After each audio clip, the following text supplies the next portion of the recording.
Sorry about that, Patsy. Oh, that's fine. That's fine. I've lived with dogs all my life and kitty cats too, so not a problem. They're And not good children. around interviews, though, sometimes. No, they're not. Nor children. So, okay, so there was pencils and stationery and stuff inside the Yeah, office yeah, yeah. and And then, books. and I love the way he got when he was reading books. I loved the way he would get into it and make notations in the margins. I loved that. Right. Things that really are his underline something he wanted to remember. And the man had almost a photographic memory. I mean, good golly, he could read something and remember it forever. And he just and I think that's one of the misconceptions about Elvis was that I've heard reporters make fun and call him just a hayseed and all that, Sure. and that's so wrong because Elvis was a very intelligent man. I mean, Hmm. big time, and very well read. And I know, on the plane, I even said, he took a truck, you know, load of books with him everywhere he went, and it was always brought top side, and it was, and he loved books, loved giving them away, and those that meant a lot to him. Right. And I just, and I think it's really fascinating about Elvis because everyone thinks, oh, he just, was, you know, kind of a Tennessee hayseed or whatever. And he wasn't. He was very well read and very, very smart. And he did a lot of studying. And, I had Merrill Osmond come through Graceland, and I took him through. And I had no idea how close they were. And he was telling me that not long before Elvis passed away, Elvis had called him, and he said, is your mom home? And he said, yes. He said, I'd like to speak to her. And so he spoke to Olive Osmond for, I guess, about 20 or 30 minutes about the gospel of Jesus Christ. And when she got off the phone, she was on cloud 10. She skipped over 9, went right to 10, because she got to talk to Elvis Presley about, why we're here and where we're going and all of that. She was thrilled to death.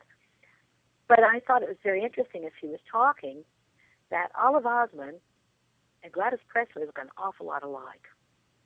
They're Oh, about the same weight, had the dark hair, dark eyes, dark circles under their eyes. And I thought, I wonder if Elvis recognized that. yeah, maybe. If he saw that. But it was interesting because they have such respect for him. And I know I saw Donny Osmond on a show one day, a talk show, and they said, you're so down to earth, and you're not snobby at all, and you've been a star since you were a young kid. You have none of that, child star syndrome about you. How did this happen? And he said, when I was 14, he said, I had the pleasure of meeting a gentleman who was the biggest of big. And he said, if anyone had a right to be snobby, it would be this gentleman. And he said he was kind, polite, and giving and loving. And he said, and his name was Elvis Presley. And Wow. he said, if Elvis wasn't full of himself, why would I ever think I should be full of myself? Wow, that's cool. Oh, it was amazing. It was a beautiful tribute that Donnie paid to him, And just like, he was the biggest of big. Yeah. He was bigger than any star. So, Why would Pat, I ever be full of myself? yeah. So, Patsy, bring me into the bedroom, honey, again. Into the bedroom, it's a lovely, very safe cocoon type place. Is it big? Is it a Uh, big bedroom? I mean, did he have a lot of it's a room to big walk bed. around upstairs? I mean, he Yeah, stayed up a lot. yeah, yeah. It's all the rooms are nice size upstairs. They really are. Uh-huh. And and his room was. I think what fascinated me most, naturally the ceilings are padded to match the doors. But the thing about it is that no, they're not black. They're the a kind of a oh, I don't know. It's not a beige color, but it's not an olive green either. It's kind of but anyway, it's different, kind of a tannish thing. But anyway, and but the walls are black velvet, and they're like padded, and that was done because he had basically become nocturnal, and slept in the day and not at night, Hmm. and the walls are padded, but they're covered in this really short black velvet, which is gorgeous. It's really, really pretty. You And told me something about the curtains, too. That was really cool. now the draperies he can change from black to red to gold. That's By incredible. pushing, Just by pushing a yeah, button, he can change his just by curtains. pushing a button. Yes, just by pushing a button, it changes the decor.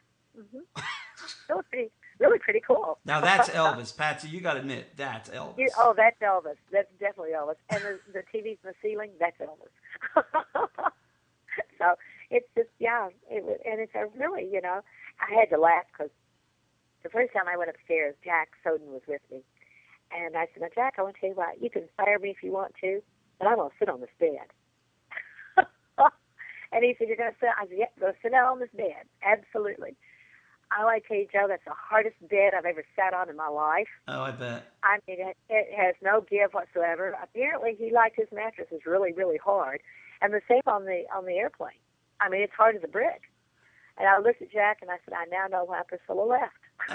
You know something? If I remember right, Jeannie LeMay Dumas, who actually got to sleep in that bed. Who did? Jeannie LeMay Dumas fooled around in that bed when Elvis was away and Linda was there, and she said the same thing, that it was hard as cement. Oh, honey, it's just like sleeping on a piece of cement. And I was like, I can see why she left. Absolutely. Did they ever talk about maybe bringing that bed downstairs to show people?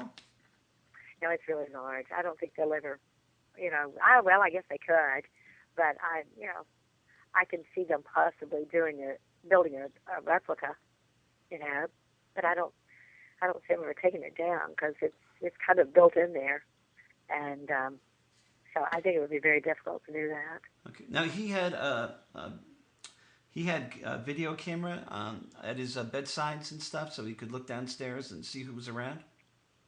He had closed circuit TV, and he would he could see who was at the gates, and in fact that's even in the kitchen and different things like that he had that there, and how many so phones? Oh my God, phones are everywhere. Everywhere. Is there a direct line? Is there a direct line from Elvis's bedroom? Yes. Without going downstairs that goes straight out? I don't think so. Now, they were cut off when we were there, and I guess they still are. But I don't think so. I think it all came through. I think that because now he had intercom system, so he could call downstairs and talk to anyone, and it was an intercom system that he had, and that wasn't connected to the phone, but it's a phone thing. You just, rings and picks up like a phone. I know Priscilla, I forget where I read it, but she said that she demanded that there was a direct line from the bedroom to whoever she wanted to call because she didn't want people to listen into her phone calls downstairs. Well, and it would make sense that she probably would have that done because there's so many guys running around and everything. But I never heard anything mentioned about it. But if she said that, it most likely was. Absolutely. So there's phones everywhere, even beside the potty. I was like, who talks on the phone when they're doing their business? Well, he did a lot of business in the. I didn't mean that to come out the way it came out. Yeah. But so when you got to go through a lot of the drawers and everything in Elvis's bedroom and stuff, and I mean, was his everything was still there? Everything's still there. Yeah. Now, when I left, we were moving things into the artifact building, which is located at the back, and cataloging it, which is all a very good thing. Very, very good thing because you probably had clothing in your closet that you haven't worn in a long, long time. It becomes quite faded and stiff, and right. And it looks decrepit. You have to throw it away. Well, the same with Elvis's things, and so all of the suits and everything are being taken down, and categorized and everything, and put into acid-free boxes and everything, so that they will stay preserved forever, and which is a really good thing. Yeah. And so there were a few still left upstairs. Last time I was upstairs, but we were in the process of moving it. Did you ever stand upstairs or even in Graceland and say, "My God," and just take in, I'm in Elvis's bedroom, or? Oh, all the time. I'm going, this is this little girl from Powhatan, Arkansas with a population of 50 people. And here I am sitting in Elvis's bedroom. I mean, it's amazing. Who would have ever thought it? Only in America. Did he have a Mother Mary next to his bed? Yes. He did. Well, yeah, and he has a Jesus. There's a statue of Jesus. Mm-hmm. Yeah. Okay. Bring us into the You know, bathroom. you kind of go through a little hallway that's got, it's got closets on both sides. You go through a hallway, and then it just kind of opens up. And he's got the biggest shower I've ever seen in my life, and it has a chair in it. It's a circular shower. It's black, has gold spigots, and I think seems like there's five gold spigots. Wow. And so you can, I couldn't understand why you had to have five, but anyway. and you could sit down and, do his feet or whatever he needed to do, and do his thing. And then there's a really large, vanity and makeup with a makeup mirror. What color's the walls? They're red. They're covered in. Oh, really? Well, I take that back. Part of it's covered with the red carpeting, but then it's black and gold, the black and gold paper. I'm assuming it's paper, yeah. And what color is the carpet? Red. On the floor? On the floor is red. Oh, it is red. Okay. On the floor is red. And then it kind of comes up to the wall a little ways, and a part of it, not all of it. And but there's a portion of it that comes up to the wall, and then it's got the kind of, I don't know how to describe it. It's kind of marbled, I guess, black and gold. Really pretty. I mean, it's very, like I said, I think the upstairs maybe the prettiest part of the really mansion. And, except for I do love the living room. I think the white and blue is really elegant. I love that. But so what comes after the bathroom? The dressing room, and so that's where his clothes were all hung and costumes were there. And now, is that the room that used to be the bodyguard's room? No, Lisa, and it probably was at one time. I don't, but I think it was done so long ago that it just kind of has stayed that way. Because according to the diagrams, it's always kind of been that way, or blueprints. Okay. But Lisa's room then's across the hall,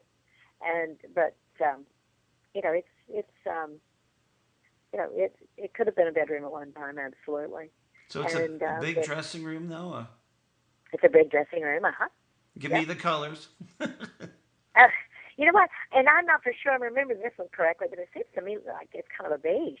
It's like I may be wrong on that, but I was so interested in what we were looking at, I didn't take into consideration what we were walking on and everything because everything was out. I mean, the costumes are hanging there, but they're in a closet-like case, but weren't any doors over them. So all the jumpsuits were there and everything? Yeah, they're all there, and his shoes, and boots, and it was just really quite a surreal experience as you went up there. Very much so. You could see him moving around, and things that were close to him that were right there, and I think made him feel very secure and very comfortable. Right. I heard he had a refrigerator upstairs as well.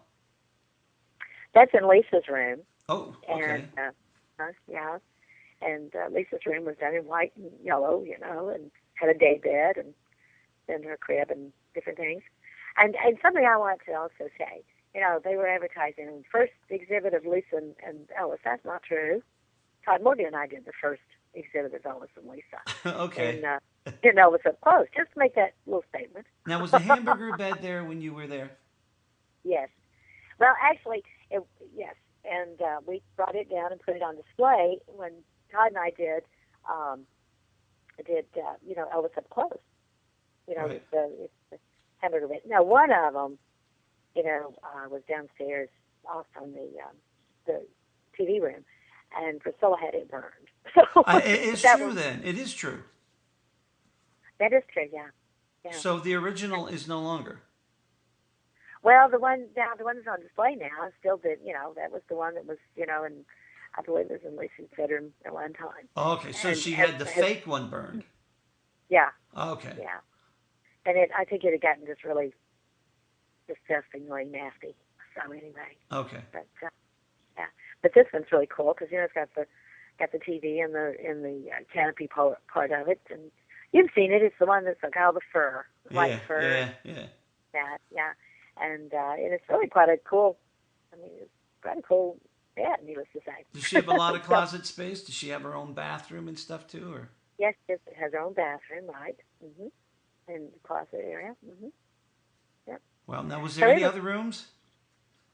that's it. Was the Priscilla's dressing room and office and the bedroom and his bathroom and dressing room and Lisa's bedroom and bathroom. That's pretty well entailed. But as you're coming down, if you come straight up to the hall, open the wooden door and you go, instead of going to the left, you go to your right. Mm-hmm. Then you go toward Lisa's room. But there's stairs up there that take you up into the attic. Have you been in So the attic? Yes, yes, they're in the attic. Yeah. Is there any place that you haven't been? No, not a place. I've been through it all. And there's a bedroom and bathroom off from the TV room that could still be opened as well. And the bodyguard stayed there. Spent the night there. And at one time it was Charlie's bedroom and bathroom Right. suite. And and this long hallway that comes into a full bath.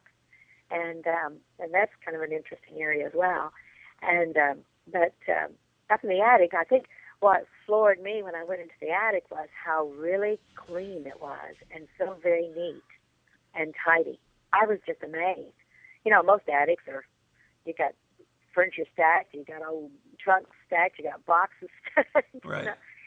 And this was just totally, it's totally organized. And there's a cedar closet. And as I went into the cedar closet, here hangs Gladys's coat and her dresses and her little jewelry box and her little hat and purse. And that's where we found the poodle purse, and all that. I mean, it was just terrific. I went in there and found, oh my gosh, look at this. I mean, it was just, once again, surreal. And you know that Gladys existed. You know that, but so many of us never saw her. Right. That she's almost like a mythical character. It's like, you know she existed, but you see footage and you see pictures. But to see actual clothing that she wore because you've seen her in footage and picture and wearing that, or carrying the little poodle purse, was just, I don't know, it's just a really, really sobering experience. It was like, this belongs to Gladys. And she adored her son, and he adored her. Very much so. Was a really, really neat feeling. And we found I told Dixie Locke about this, and in Gladys's poodle purse was this note that Dixie had written to Elvis back in the day when she was in school. And what's so fun was that she was writing to her boyfriend like all of us young little schoolgirls did, I'm sitting here waiting for the bell to ring, missing you. When are you going to be coming home? I really, really miss you. Love you, and I really love you. Signed Dixie. And Gladys had it in her poodle purse. Oh, how cool is that? And he never threw anything away. Oh, she never did. And see, that's around Elvis, there's such a bundle of contradictions because he gave everything away, but at the same time, he kept everything. He had so much. Yeah, he had so much, he kept everything. We found, stamp rationing books for his grandfather from the Depression days. I mean, all of that. It just, it just amazes me that, he would keep this type of stuff. Telegrams that were sent to him or, to guys on the staff or whatever. And he kept those, but you never knew what he'd given away. Right. Now, at the top of the stairs to go upstairs, behind those curtains, I only knew because they showed changing the curtains one time. Those are glass blocks. What's on the other side of that? Nothing. The glass blocks go nowhere? They go nowhere. There's just a wall behind it. Mm-hmm. Now, did Elvis do that? Yes. I don't understand what he was trying to get from that. I think it was kind of at that time, remember in the 50s and 60s, the glass blocks were really popular, and you'd see them in restaurants. Yeah, but usually it's like a window. You could see through it to something. Yeah, could see through it or something. Well, they did some of the soda fountain bars with those, too, back in those days, or at least I've seen pictures, but it looked like they were the glass blocks, and with the lighting through it. And, but it's just there. There's not any doors or anything that go behind it. It's just a wall.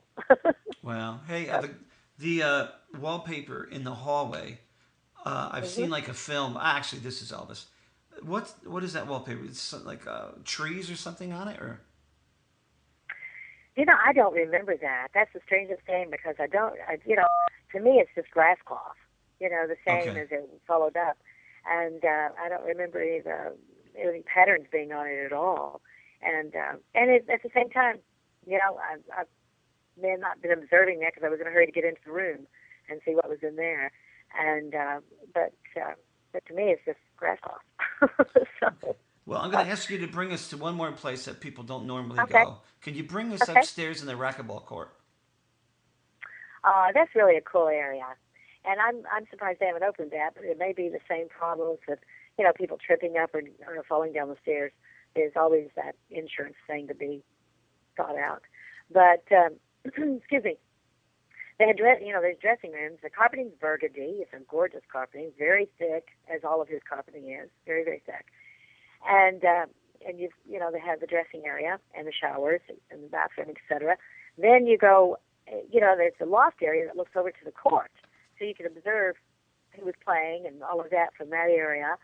And but then you go into Elvis's office, and it's really pretty cool. There's a jacuzzi there, which is turquoise, jacuzzi thing, turquoise, and then the shower is quite large, and the tile in it is these little brick.